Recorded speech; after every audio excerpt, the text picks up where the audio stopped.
మహాదేవుడును మన రక్షకుడైన యేసు క్రీస్తు ప్రశస్తమైన నామంలో మీ అందరికీ వందనాలు తెలియచేస్తూ ఉన్నా. మనం యోహాను సువార్త 15వ అధ్యాయం 1 నుండి 7 వచనాల్లో ఉన్న వాక్య సందేశంలోండి మనం కొన్ని విషయాలు నేర్చుకుందాం.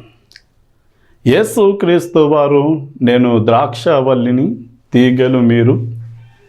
మీలో ఫలింపని ప్రతి తీగను నా తండ్రి తీసివేయును.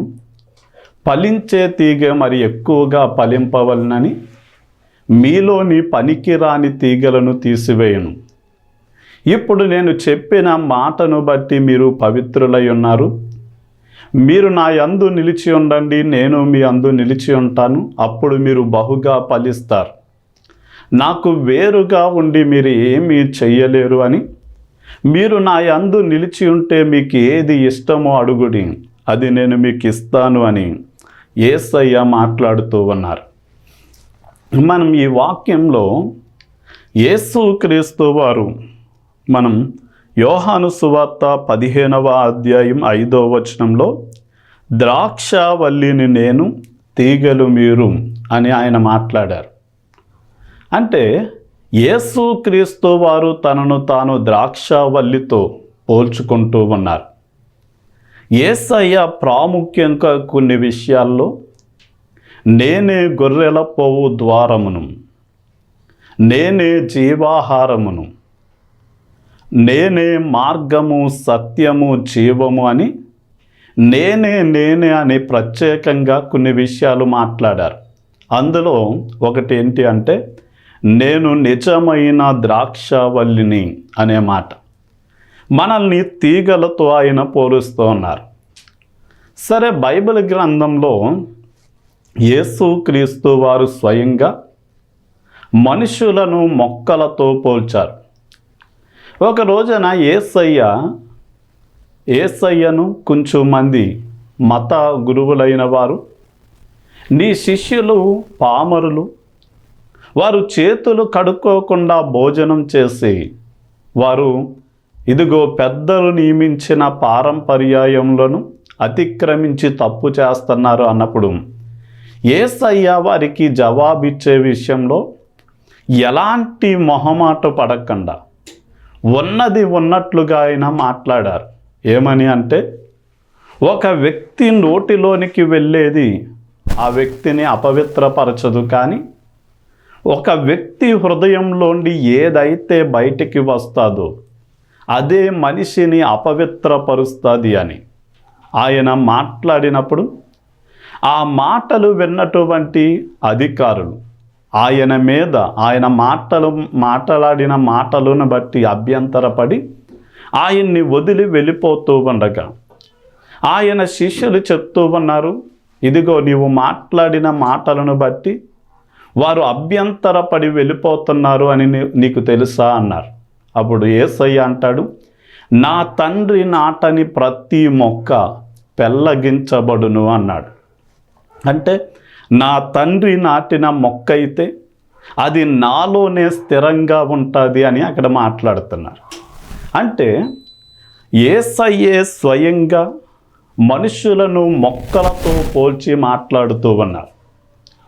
మనకి బైబిల్ గ్రంథంలో ద్రాక్షవల్లి, అంజూరపు చెట్టు, అలాగే ఒలీవ వృక్షము అనేది మంచి మనుషులను, నీతిమంతులైన మనుషులను సూచిస్తుంది. అదే సమయమందు ముళ్ళ చెట్టు, ముళ్ళ పొదలు అనేవి దుష్టులైనటువంటి మనుషులను సూచిస్తూ ఉన్నాయి. అంటే మనం ఎలా ఉండాలి అంటే, నీతిమంతులైనటువంటి మనుషులుగా, మంచి మనుషులుగా మనము బ్రతకాలి. ఉదాహరణకి ద్రాక్షవల్లి తన మధురమైనటువంటి ద్రాక్ష ఫలాలను, ద్రాక్ష రసాన్ని ఇచ్చి మనుషులను సంతోషపెడతాది. అలాగే ఒలీవ చెట్టు ఆ ఒలీవ తైలమిచ్చి ఆ తైలము ద్వారా కొన్ని అర్పణలలో దేవునికి అర్పించడానికి మనుష్యులను అభిషేకించడానికి, మనుష్యులలో గాయాలను కట్టడానికి ఆ యొక్క ఒలీవ చెట్టు తన తైలాన్ని మనుషులకు అందిస్తుంది. అలాగే అంజూరపు చెట్టు కూడా తన శ్రేష్టమైన ఫలాలు ఇచ్చి మనుషులకున్న ఆకలిని తీరుస్తుంది. అలాగే మనం యోసేపును గురించి ఆలోచన చేస్తే, యోసేపు ఫలించడి కొమ్మగా పిలువబడ్డాడు. అంటే యోసేపు ఫలించడి కొమ్మగా, ఒక మంచి వ్యక్తిగా, నీతిమంతుడుగా అతడు చేసిన ఒక మంచి పని, నాకు నచ్చిన విషయం ఏంటి అంటే, ఆయన సహోదరులు అంటే తనకు అన్నలైనటువంటి వారు యోసేపును దగ్గరికి వచ్చినప్పుడు అతని యొక్క వస్త్రాలను చింపివేసి, అతన్ని పిడుగుద్దులు గ్రుద్ది, అతన్ని నీళ్ళ లేని గోతులోనికి నెట్టి చంపేయాలి అని నెట్టేశారు. సరే, అలా కూడా చావలేదు అని అతన్ని బానిసగా అమ్మివేశారు. ఇంత దారుణంగా అవమానపరిచి, పిడుగుద్దులు గ్రుద్ది, ముఖం మీద ఉమ్మివేసి అతన్ని చావాలి అని కోరుకున్న తన సహోదరులు ఈ యోసేపు దగ్గరకి ఐగుప్తు దేశానికి వచ్చినప్పుడు తన అన్నలను, అన్న భార్యలను, వారి బిడ్డలను చేర్చుకొని వారు తినడానికి ఆహారం ఇచ్చి, కట్టుకోవడానికి వస్త్రాలు ఇచ్చి, అలాగే వారు ఉండడానికి ఒక శ్రేష్టమైనటువంటి నివాసాలను శ్రేష్టమైన ప్రాంతంలో ఏర్పాటు చేసి కరువు కాలంలో వారిని పోషించి సంరక్షించాడు. అలాగే యేసుక్రీస్తు వారు కూడా దావీదు యొక్క వేరు చిగురుగా పిలువబడ్డారు. ఆయన కూడా ఒక మంచి వ్యక్తిగా ఏం చేశారు అంటే, వ్యాధులతో వచ్చిన వారిని స్వస్థపరిచారు, దురాత్మలు పట్టిన వారిని విడిపించాడు. ఆయన యొద్దకు వచ్చిన వారందరికీ కూడా ఆయన ఏం చేశాడు అంటే మేలు చేశారు అన్న విషయం మనం గ్రహించాలి. అంటే ద్రాక్షావల్లిని నేను, తీగలు మీరు అంటే మనము కూడా ఒక మంచి వృక్షము వలె, మనము కూడా మంచి వ్యక్తులుగా, నీతిమంతులుగా భూమి మీద జీవిస్తూ ప్రజలకు మేలు చేసేవారిగా, వారికి అవసరాలను తీర్చేవారిగా మనము మంచి జీవితాన్ని కొనసాగించాలి. ఇప్పుడు యేసుక్రీస్తు వారు యోహాను సువార్త 15వ అధ్యాయం 2వ వచనంలో, నాలో ఫలింపని ప్రతి తీగను ఆయన తీసి పారవేయును, ఫలించు ప్రతి తీగె మరి ఎక్కువగా ఫలింపవలనని దానిలోని పనికిరాని తీగలను తీసివేయను అని ఆయన మాట్లాడుతున్నారు. అంటే ద్రాక్షావల్లిలో 2 విధాలైనటువంటి తీగలు ఉంటాయి. అది ఒకటి ఏంటి అంటే, ఒకటి ఫలించేటటువంటి తీగ, మరొకటి ఫలింపనటువంటి తీగ. దీనికి ఉన్న చెడ్డ లక్షణం ఏంటి అంటే, ఇది ఫలింపకపోగా ఫలించే తీగ మరి ఎక్కువగా ఫలించకుండా ఆ చెట్టుకున్న సారాన్ని లాగివేసి ఫలించే దానిని కూడా అధికంగా ఫలించకుండా అడ్డగిస్తుంది. అందుకనే వ్యవసాయము చేసేటటువంటి రైతు ఏం చేస్తాడు అంటే, ఫలించేటటువంటి తీగె విస్తారముగా ఫలించాలి అని దానికి సారం అందుకున్నట్లు పనికి రానటువంటి తీగను తీసి పారవేస్తారు. అంటే ఈ రోజున మనము ఫలించకుండా అడ్డగించేటటువంటి కొన్ని విషయాలు మనలో ఉంటాయి. ఉదాహరణకి యేసయ్య చెప్పిన విత్తువాని ఉపమానంలో ఒక వ్యక్తి పొలంలో విత్తనాలు చల్లుతూ ఉన్నాడు. కొన్ని త్రోవ ప్రక్కన పడ్డాయి, వెంటనే వచ్చి పక్షులు ఎత్తుకు వెళ్ళిపోయి. ఇతడు ఎవరు అంటే, వాక్యాన్ని విన్నారు కానీ విన్న వాక్యాన్ని గ్రహించని కారణము చేత అలాంటి వారిలో పడిన వాక్యం అనే విత్తనాలను దుష్టుడు ఏం చేశాడు అంటే ఎత్తుకుపోయాడు. ఈ రోజున చాలామంది మందిరానికి వస్తున్నారు కానీ వాక్యాన్ని ఎంతగా విన్నా కానీ గ్రహించలేని వారిగా ఉండడానికి కారణం ఏంటి అంటే, కళ్ళుంటున్నాయి కానీ చూడని వారిగా, చెవులుంటున్నాయి కానీ వినలేని వారిగా, హృదయం ఉంటుంది కానీ గ్రహించలేని వారిగా ఎందుకుంటున్నారు అంటే, ఇహలోక సంబంధమైన దేవత అంటే సాతాను వారు కన్నులుండి చూడకుండా, చెవులుండి వినకుండా, హృదయం ఉండి కూడా గ్రహించకుండా వారి కన్నులను, చెవులను, హృదయాన్ని కప్పేస్తున్నాడు, అంటే మూసివేస్తూ ఉన్నాడు. కనుక ఆ మూయబడినటువంటి నేత్రము తెరవనంతకాలం ఎంత కాలం వాక్యం విన్నా కానీ వారు అంధులుగా, చెవిటి వారిగా, గ్రహించలేని వారిగానే మిగిలిపోతున్నారు. అంటే అలాంటి వారు ఫలించలేరు. రెండొక రకమైన వ్యక్తులు ఎవరు అంటే, రాతి నేలను పడిన విత్తనం.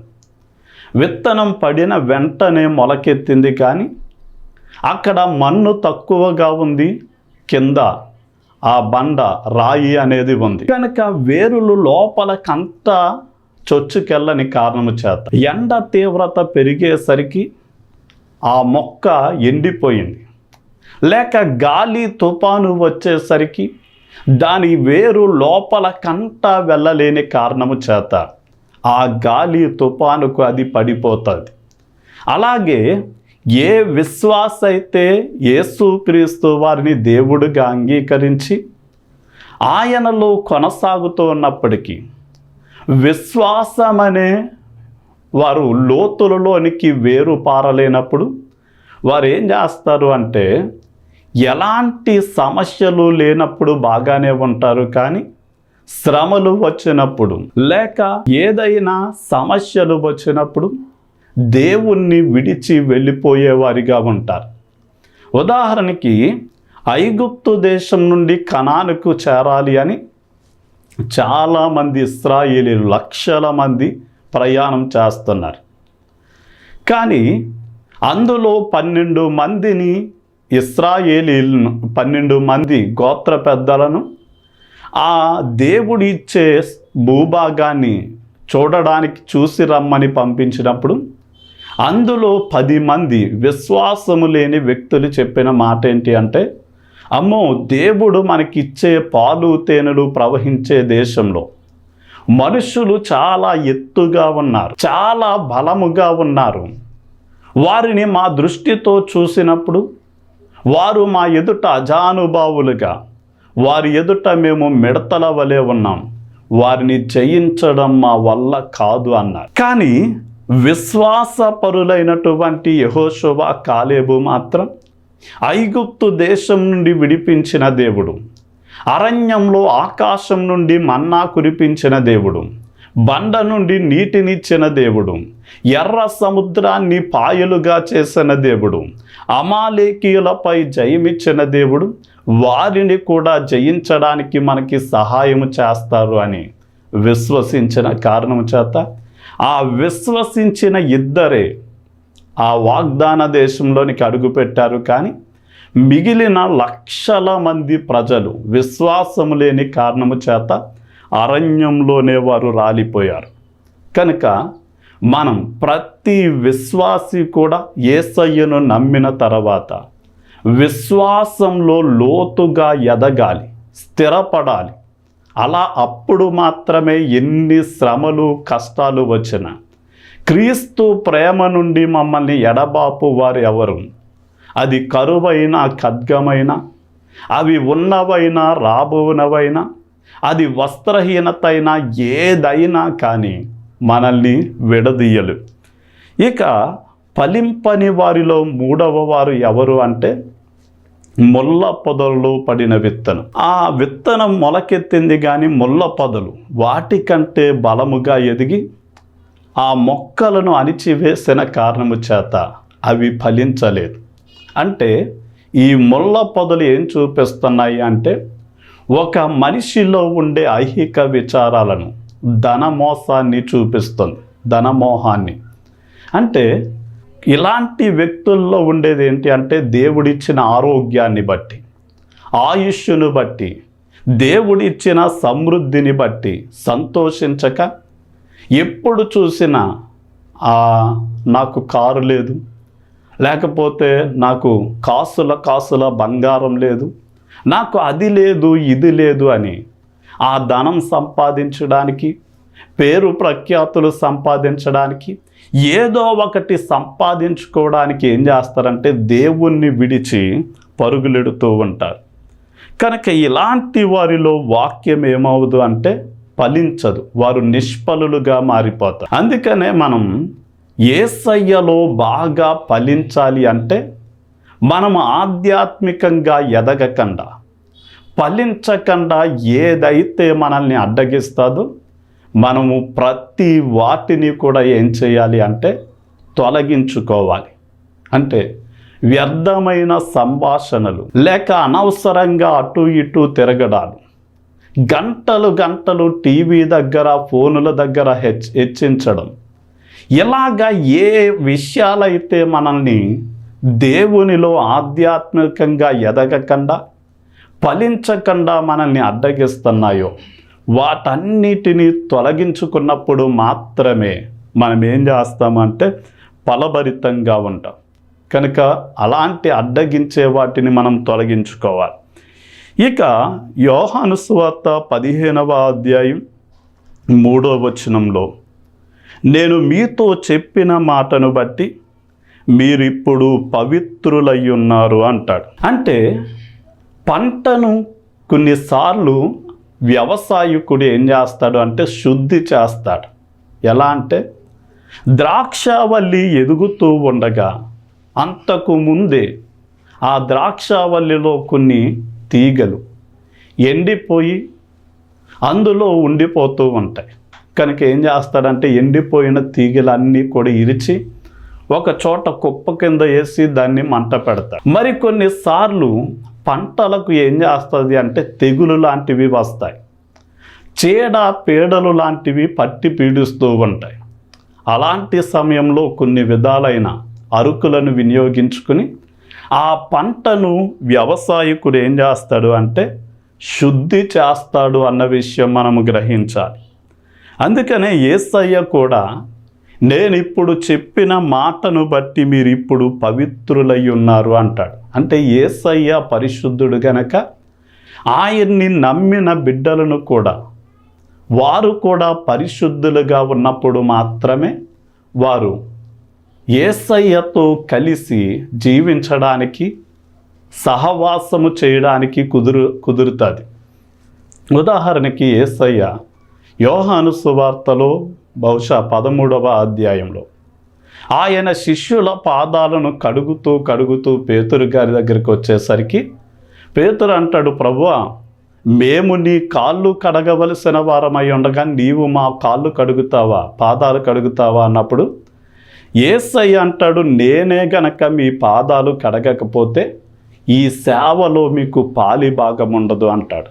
అంటే ఏ వ్యక్తి అయితే పాపముల నుండి కడగబడలేదు, అలాంటి పాపాత్ముడైన వ్యక్తికి పరిశుద్ధుడైన దేవునితో ఎలాంటి సంబంధ బాంధవ్యాలు ఉండవు. కనుక ప్రతి వ్యక్తి కూడా కడగబడాలి.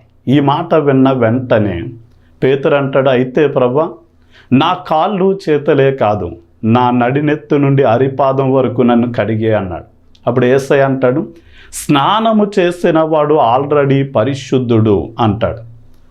అంటే స్నానము అంటే ఏంటి అని మనం ఆలోచన చేస్తే, మనం ఎప్పుడైతే యేసయ్యను గురించి విని మనలో ఉన్న పాపాన్ని గుర్తించి ఆ పాపముల నిమిత్తము మనము ఏడ్చి పశ్చాత్తాపంతో పాపాలను ఒప్పుకొని యేసయ్య దగ్గర వదిలిపెట్టి ఆయన క్షమాపణ పొంది నమ్మి బాప్తిసం తీసుకున్నప్పుడే గత కాలము చేసిన పాపాలన్నిటినీ కూడా ఒక స్నానము చేసిన వ్యక్తి పవిత్రుడైనట్లుగా వారి గతకాల పాపాలన్నీ కూడా యేసయ్య కడిగి వేస్తాడు. అందుకని ఎఫెసీ పత్రిక 5వ అధ్యాయం బహుశా 22వ వచనంలో, ముడతైన కలంకమైన అట్టిది మరి ఏది కూడా మీలో లేకుండా ఉన్నట్లు మిమ్మల్ని వాక్యం అనే ఉదక స్నానము చేత పవిత్రపరచడానికి యేసయ్య తనను తాను అప్పగించుకున్నాడు అని రాయబడి. అంటే ఎవరైతే తమ పాపాలను ఒప్పుకొని వదిలిపెట్టి నమ్మి బాప్తిసం పొందారో వారు స్నానం ఆచరించినట్లుగా క్షమించబడ్డారు. కానీ స్నానం ఆచరించిన వ్యక్తి కొంత సమయం బయటికి వెళ్ళి భోజనానికి కూర్చున్నప్పుడు కాళ్ళు చేతులు కడుగుకోవాలి. ఎందుకంటే మనకి తెలియకుండానే ఏదో ఒక అపవిత్రత మనల్ని అంటుతూ ఉంటుంది. అలాగే ఒక వ్యక్తి నమ్మి బాప్తిసం పొందినప్పటికీ అనుదిన జీవితంలో చూపుల ద్వారాను మాటల ద్వారాను ఏదో ఒక విషయంలో మనకి అపవిత్రత అంటినప్పుడు అనుదిన జీవితంలో అంటిన అపవిత్రతను కూడా యేసయ్య ఏం చేస్తాడు అంటే కడిగి శుద్ధి చేస్తాడు. ఎలా శుద్ధి చేస్తాడు అంటే మనకి 119వ కీర్తన 9వ వచనంలో యవనస్తులు దేని చేత తమ నడతను శుద్ధి చేసుకుందురు, నీ వాక్యమును బట్టి దాన్ని జాగ్రత్తగా చూచుకొనుటను బట్టి అంటాడు. అంటే వాక్యమును చూసుకోవడం ద్వారా ఎలా శుద్ధి చేయగలం అంటే ఆ మాటకి మనకి జవాబు ఎక్కడ దొరుకుతుంది అంటే 1 పేతురు పత్రిక 1వ అధ్యాయం 22వ వచనంలో మనము సత్యానికి విధేయులు అవ్వడం ద్వారా లేక లోబడడం ద్వారా మనల్ని మనము శుద్ధి చేసుకోగలం. అంటే ఎప్పటికప్పుడు యేసయ్య సత్యాన్ని గ్రహించి ఆ సత్యానికి అనుకూలంగా మనల్ని మార్చుకుంటూ చెడుతనాన్ని వదిలిపెడుతూ మనల్ని మనము పరిశుద్ధులుగా అంటే ఆ వాక్యం అనే ఉదక స్నానము చేత మనము పవిత్రపరచబడుతూ ఆ పవిత్రతలో మనం ఏం చేయొచ్చు అంటే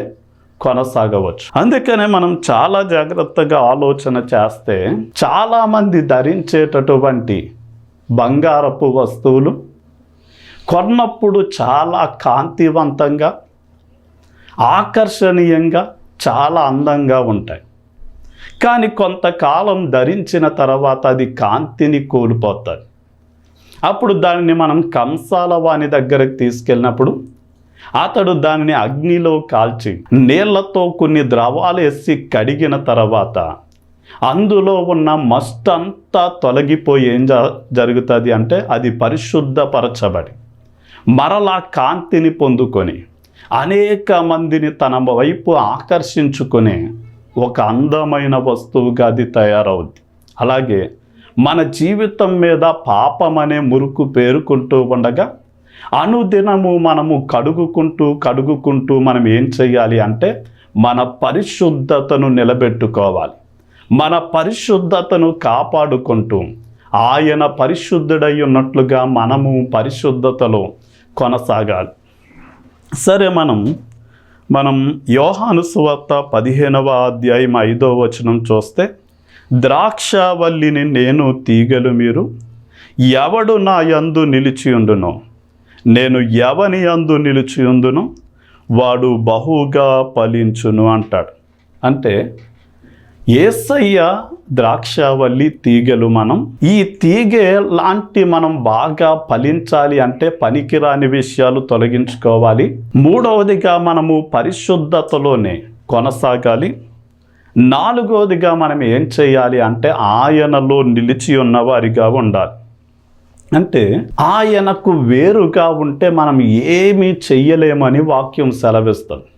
అంటే ఒక చెట్టులోండి ఒక కొమ్మ తొలగిస్తే ఆ కొమ్మలోనికి రావలసిన జీవం ఆగిపోయి ఆ కొమ్మ ఎండిపోతుంది. చివరికి ద్రాక్షావల్లి లాంటి తీగలైతే అగ్నితో తగలబెట్టడానికే తప్ప ఒక పీటో టేబులో మంచమో కొంచెమో చేయించుకోవడానికి ఏమాత్రం ఉపయోగపడదు.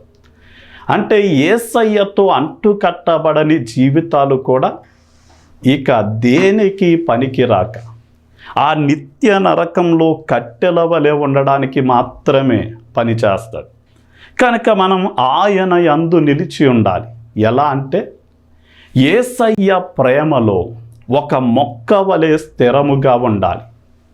యేసయ్య యొక్క దేహంలో ఒక అవయవముగా నిలిచి ఉండాలి.